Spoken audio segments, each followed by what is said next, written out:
Discover the forgotten history of Bent's Old Fort on an Unclassic road trip. Welcome to another exciting travel adventure. I can't explain it, but from the first moment I saw Bent's Old Fort, I was captivated. As we explore the enthralling Bent's Old Fort, an iconic historical site nestled in the heart of eastern Colorado, you will be captivated too. Whether you're a traveler looking for exceptional, off-the-beaten-path destinations, or someone interested in American history and geography, Bent's Old Fort is a must-visit spot for your next road trip. This video takes you on a journey revealing the importance of the strategically placed early to mid-19th century trading post out on the unforsaken plains east of the Rocky Mountains. Did you know that Bent's Old Fort was a vital trading post in the 19th century that played a crucial role in the westward expansion of America?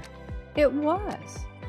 Built in 1833, Bent's Fort was the only permanent white settlement on the Santa Fe Trail between the Missouri River and Santa Fe, New Mexico. Primarily, this adobe fur trading post on the mountain branch of the Santa Fe Trail was where traders, trappers, travelers, and the Cheyenne and Arapaho tribes came together in peaceful terms to trade goods. No arguing or fighting was allowed. From its heyday as a bustling hub of commerce to its eventual abandonment, let's delve into the fascinating history of Bent's Old Fort and explore what remains of this incredible piece of American history. Whether you're a history buff, a fan of the Wild West, or simply curious about the past, this video is for you. Travel across America with me. We visited many years ago and recently made a return visit. The National Park Service has changed a few things, but the fort is just as compelling as always. Is it the vast plains surrounding the structure and the feel of isolation? Or is it,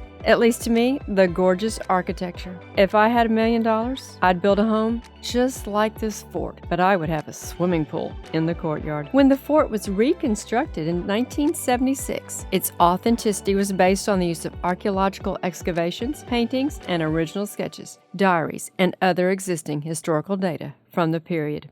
Are you wondering why you should visit Bent's Old Fort? Well, first off, Bent's Old Fort is a prime example of a historical site that captures the essence of America's frontier era. Bent's Old Fort National Historic Site along the Arkansas River is an ideal place to travel back in time to the Old West. In those days, the Arkansas River served as the U.S.-Mexico border. Some refer to the notable structure located northeast of La Junta, which means the junction, as the Castle on the Plains. A park ranger clothed in 19th century garb greets visitors as they pass through the imposing wooden gates onto the sand floor courtyard. He proclaims, "Welcome to 1846," and invites everyone to investigate the celebrated trading post. Peacocks parade around, adding a super splash of color to the otherwise barren landscape.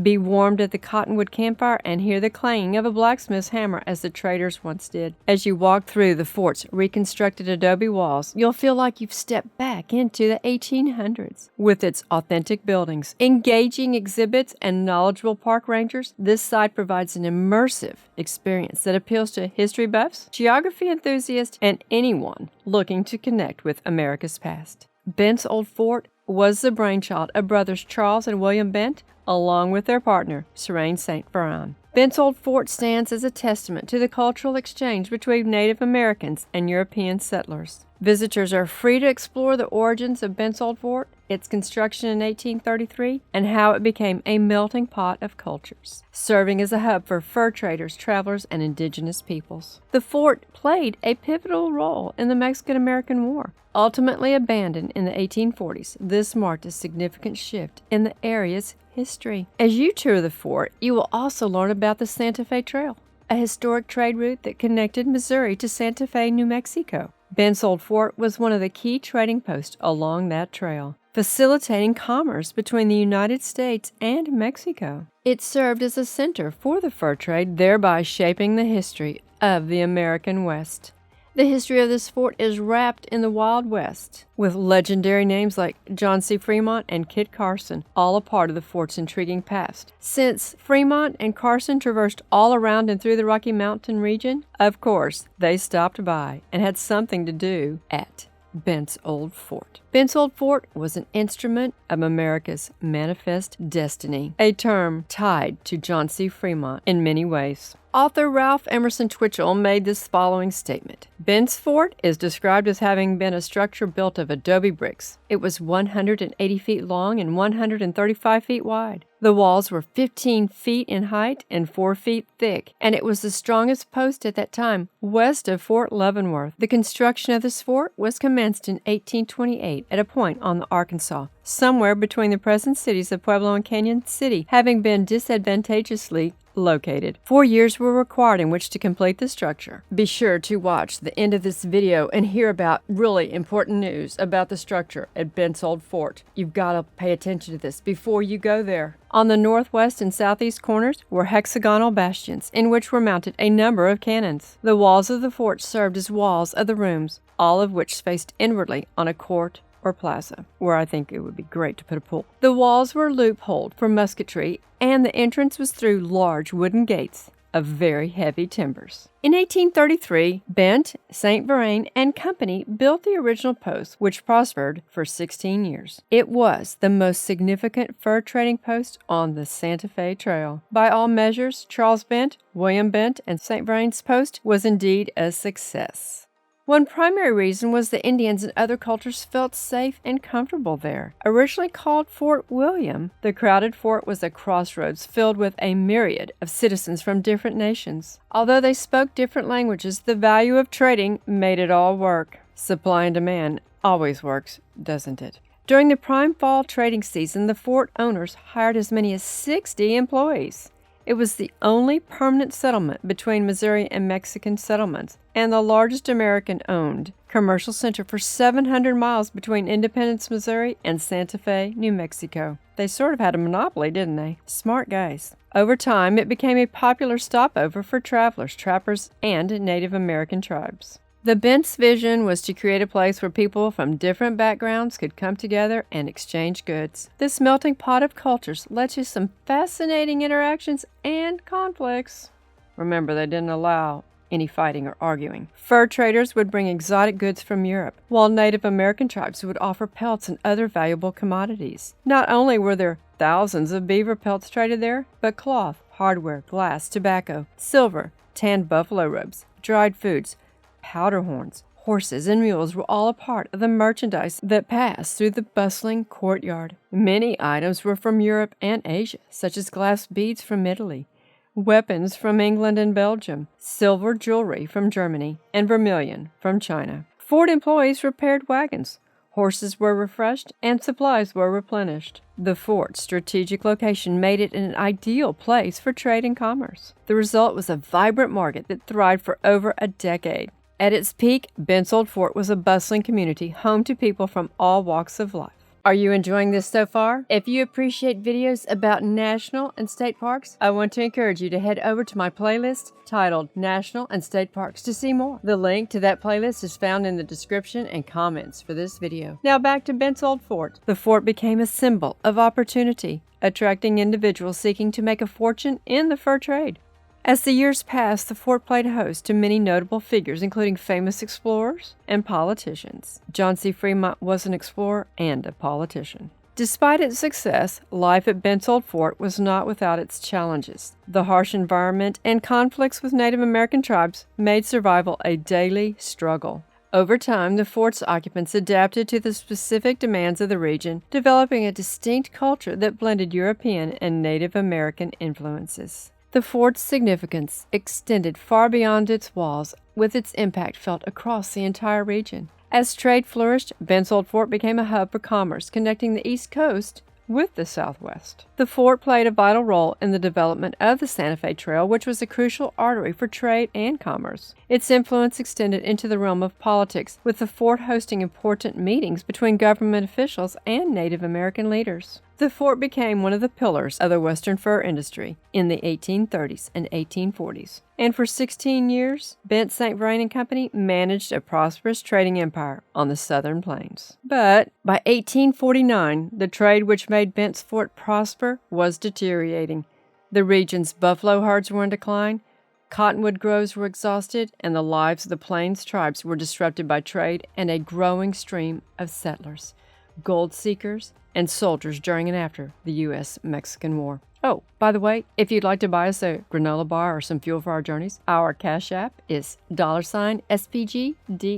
Back to our story. When the Mexican-American War broke out in 1846, Bent's Old Fort found itself at the center of the conflict. The fort's strategic location made it a key stronghold for the U.S. military, which occupied the site during the war. The conflict marked a turning point in the region's history as the war led to the U.S. gaining control of the land, which had previously been under Mexican rule. Remember, the Arkansas River was the border between the two nations. However, the war efforts took a devastating toll on the fort, which was abandoned shortly after the conflict ended. The once thriving community was left to decay, leaving behind a legacy of forgotten history. Have you subscribed yet? If not, please subscribe. And if you have, thank you. Clashes with Plains Indian tribes had become more frequent, and cholera was sweeping the area. William Bent's first wife and 3 of his brothers had died. Some theorized that, frustrated, William Bent unsuccessfully tried to burn down the fort. In 1849, William moved down the Arkansas River about 40 miles to Big Timbers near present-day Lamar and constructed Bent's new fort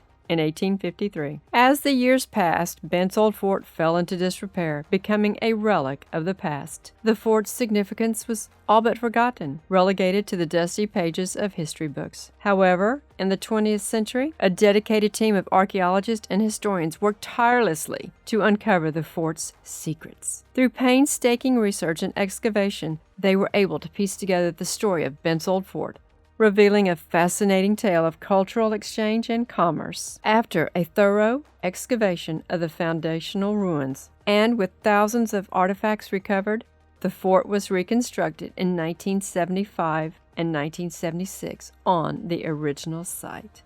That's so great, so amazing. With strict attention to detail, the drawings of the original fort were utilized to make the new structure historically accurate. Even the adobe bricks were formed out of the dirt from the land, and riverside cottonwood trees were used for the structure's beams. Just fantastic, isn't it? Don't you think that's fantastic? I am so glad they did, because the post played a major role in the U.S. expansion into the Southwest, leading to the establishment of the present-day United States boundaries. Despite its historical significance, many people today are unaware of Bent's Old Fort and its impact on the region's development and trade. While many landmarks are well documented and widely known, Bent's Old Fort remains a mystery to many. This is surprising, given its crucial role in the early American West. But I think this is part of its intrigue and why I like it so much. Because of its off-the-beaten-path location, it's not overrun with tourists. This is a destination kind of road trip. Bent's Old Fort National Historic Site is open year-round, offering visitors a chance to explore the fort, attend live demonstrations, and participate in seasonal events. If you're planning a road trip through the American Southwest, make sure to add Bent's Old Fort to your travel itinerary for an unforgettable historical experience. You will find accommodations in nearby La Junta, and the Comanche National Grasslands and Santa Fe Trail historic sites are all nearby